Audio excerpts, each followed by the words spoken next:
시노비 복수의 참격. 이거 데모랑 이어서 플레이가 안 되네요. 귀찮게 다시 플레이했습니다. 딱 닌텐도 스위치로 플레이하면 좋을 법한 느낌이 있어서 스위치로 구매하려는 찰나에 제작사에서 제품키를 지원해줬고 거기에 얼리 액세스 출시일 때문에 디럭스로 지원받았거든요. 그리하여 며칠 일찍 플레이하게 되었는데 일단 세팅할 건 없습니다. 옵션이 없는 수준이라 가지고 그냥 4K로만 세팅해서 플레이했고요. 게임 그래픽 자체가 라이트한 편이라서 최적화는 매우 부드럽게 돌아갔습니다. 전 원래 2D 횡스크롤 게임을 잘 안 합니다.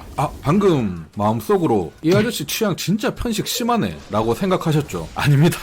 취향 안 맞아서 안 한다기보다는 어려워서 잘 안 합니다. 저는 2D 횡스크롤 플랫포머 장르가 너무 어렵더라고요. 그 이유가 두 가지가 있는데 첫째는 보스전 플레이할 때 3D 게임은 피할 곳이 워낙 많잖아요. 사방으로 다 움직일 수 있으니까. 그래서 여러 방향으로 도망갈 수 있는데 이런 게임들은 앞, 뒤, 위 요 정도로만 도망갈 수 있기 때문에 회피가 상당히 제한적이라서 은근히 세세한 컨트롤이 많이 요구되는 장르이고 그나마 이런 건 난이도 조절이 있는 게임에선 조절해서 쉽게 한다고 치더라도 요 두 번째 게임 장르 특성상 맵에 기본적인 기믹이 엄청 많습니다. 함정 같은 거 피해야 하는 것들 많잖아요. 그런 게 은근히 고도의 박자감과 타이밍을 요구하는 게 많은데 한번 어려운 거 잘못 걸리면 진짜 빠져나오질 못하겠더라고요. 그래서 그 재밌다는 할로우 나이트, 데드셀, 오리의 눈먼 숲 이런 것들 다 재밌게 플레이했는데 어려워서 엔딩을 못 봤습니다. 그나마 난이도 조절도 있고 좀 쉽고 대중적으로 나온 블러드 스테인드, 산나비 요런 게임들은 엔딩 잘 봤어요. 사실 산나비도 저는 좀 어렵긴 했거든요. 그런데 스토리 몰입이 좋아서 진짜 견뎌가면서 했던 것 같습니다. 그나마 오늘 소개해드리고 있는 이 시노비 복수의 참격도 난이도 조절이 있고 현재 초중반까지 지나고 있는 상황에서 보면 기믹들이 좀 보이긴 하지만 적당하게 하기 좋은 것 같긴 해요. 저에게 이 정도로 느껴진다면 아마 일반인들 기준 횡스크롤 게임치곤 좀 쉬운데? 라고 느끼실 것 같아요. 타격감은 그냥 무난한 정도이고 게임도 나름 재밌는 편입니다. 그래픽은 좋다 나쁘다를 떠나서 아주 깔끔하게 되어 있어서 이 게임만의 독특한 그래픽을 느낄 수 있어서 좋았고요. 다만 스토리는 그냥 없는 수준이라서 오로지 전투에만 몰입해야 한다는 점